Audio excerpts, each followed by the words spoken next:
Chers auditeurs, bonjour. Aujourd'hui, au micro d'Esprit de Résilience, nous allons nous pencher sur l'article 16 de la Constitution française qui pourrait, selon certains, représenter un danger pour notre démocratie, une fois Marine Le Pen élue présidente de la République, mais qui pourrait, à l'inverse, représenter l'arme ultime pour se débarrasser de la candidate FN et instaurer une véritable dictature en France en 2017. Nous parlerons aussi du joker du système pour faire perdre Marine Le Pen et des troubles qui pourraient survenir pendant ces présidentielles.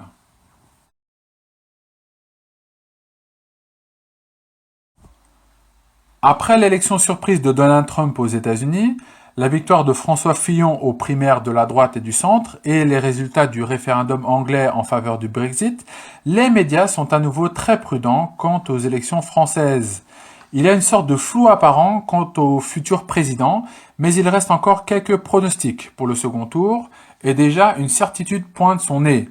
Marine Le Pen passerait l'étape du 23 avril. Sous François Hollande, le Front National est apparu comme le premier parti de France. En 2012, Marine Le Pen avait obtenu un peu plus de 6 400 000 voix, soit près de 18% des exprimés, avec une abstention faible de l'ordre de 20%.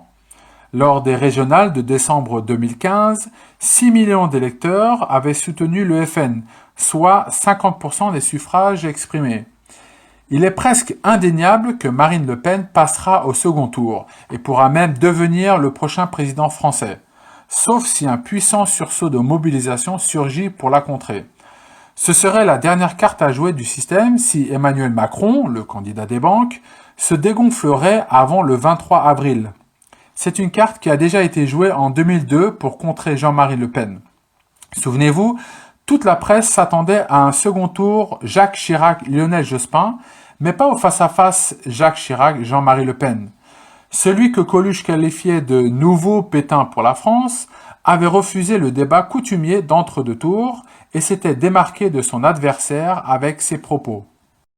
Pas plus que je n'ai accepté dans le passé d'alliance avec le Front National, et ceci quel qu'en soit le prix politique.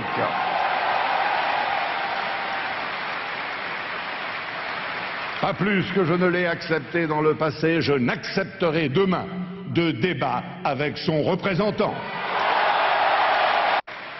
Je ne peux pas accepter la banalisation de l'intolérance et de la haine. Pour France-Olivier Gisbert, journaliste, il y a une raison à cela. Écoutons-le. Chirac a une analyse dès le départ. Dès le début des années 80, il dit Le Pen, c'est une invention de Mitterrand. Il en veut évidemment énormément à Mitterrand, mais je crois que peu à peu, il apprend à détester de plus en plus Le Pen. Et l'un des grands drames de Chirac, c'est qu'il perd toutes les élections, il perd toute une série d'élections à cause de Le Pen. C'est Le Pen qui le fait perdre. Cette carte du système, c'est le Front républicain. C'est le choix d'accepter toutes les concessions des candidats éliminés au premier tour afin de collecter leurs voix. Jacques Chirac avait été réélu en 2002 avec 82% des suffrages. C'est ce qu'espèrent tous les candidats opposés à Marine Le Pen. Se retrouver face à elle au second tour et jouer cette carte du Front républicain une seconde fois. Encore faut-il qu'il y ait un second tour.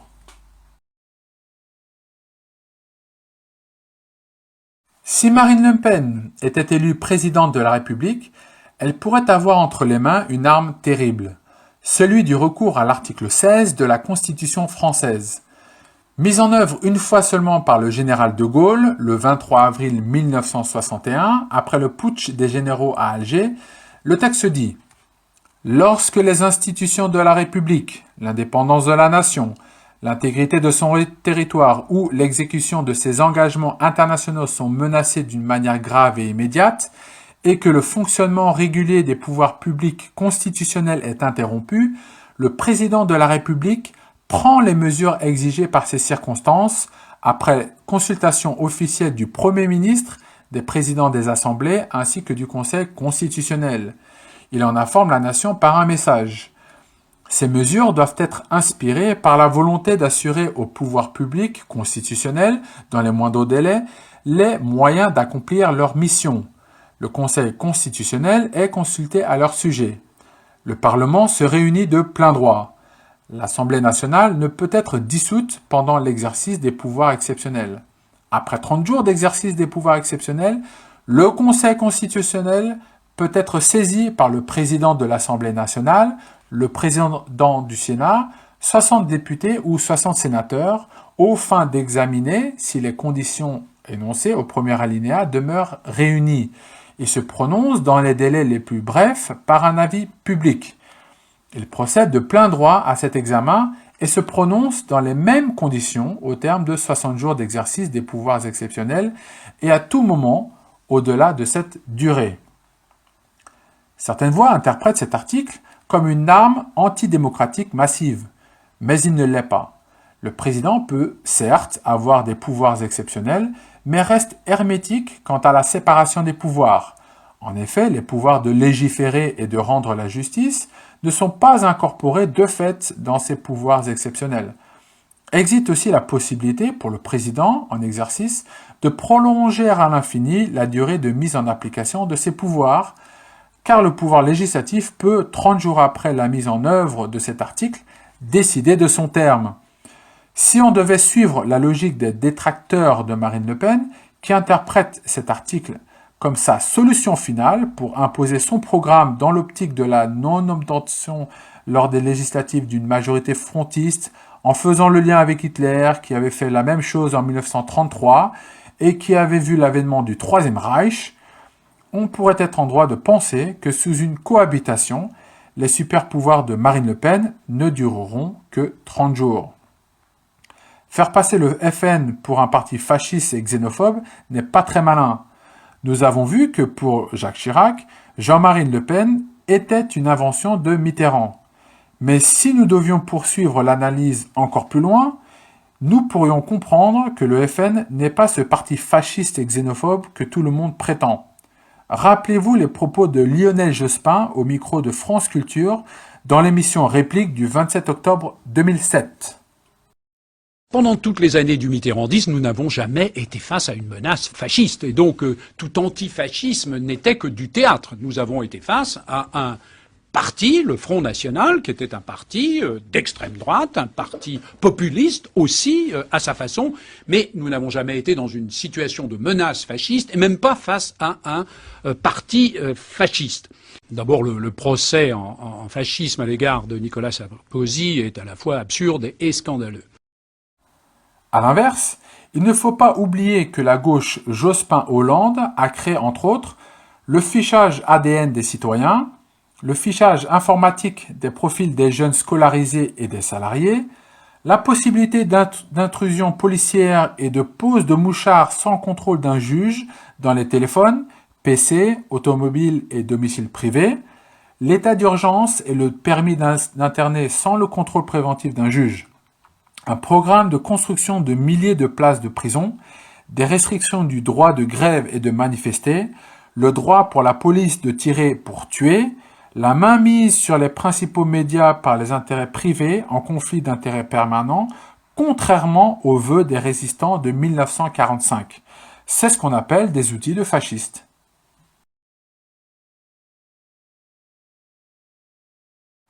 Au regard des troubles qui ont suivi l'intronisation de Donald Trump en janvier, il est certain que des tensions et des violences sont à prévoir si Marine Le Pen venait à être élue au second tour. Il est vrai que d'énormes agitations pourraient amener la candidate FN à avoir recours à l'article 16. C'est le propre du pouvoir exécutif que de gérer la politique courante de l'État et de contrôler l'application de la loi élaborée par le pouvoir législatif. Il dirige la police et l'armée. C'est son rôle de maintenir l'ordre dans la nation et de garantir la paix sociale. Aux yeux des opposants du Front National, la possibilité que Marine Le Pen garantisse cette paix au moyen de l'article 16 serait tragicomique. Mais le cas américain pourrait nous servir à mieux comprendre les enjeux de sa victoire.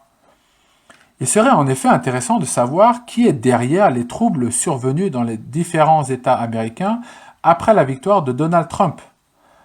Dans son édition du 12 janvier 2017, le Wall Street Journal a fait savoir que le gestionnaire de fonds milliardaire George Soros a perdu près d'1 milliard de dollars en raison du rallye boursier provoqué par l'élection surprise de Donald Trump.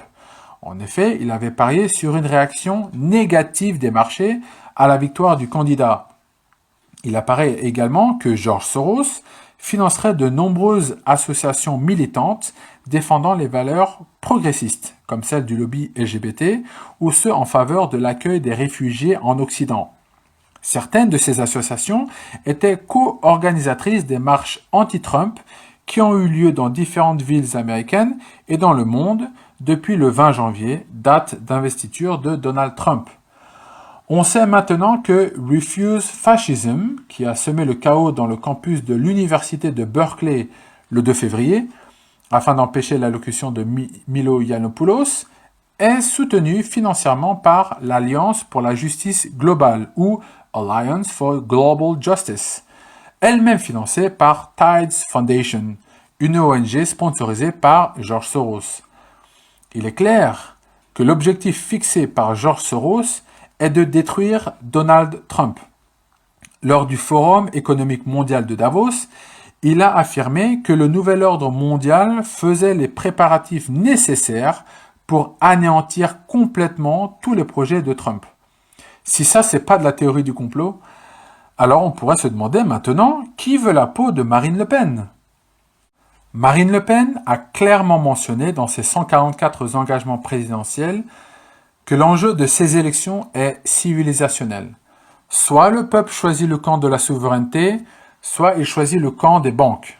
Soit le peuple votera pour un monde multipolaire libre, soit il votera pour son asservissement au nouvel ordre mondial, système que combattent Vladimir Poutine, Donald Trump, Marine Le Pen, Evo Morales, et qui a valu la mort, entre autres, d'Hugo Chavez, de Saddam Hussein et de Muammar Kadhafi.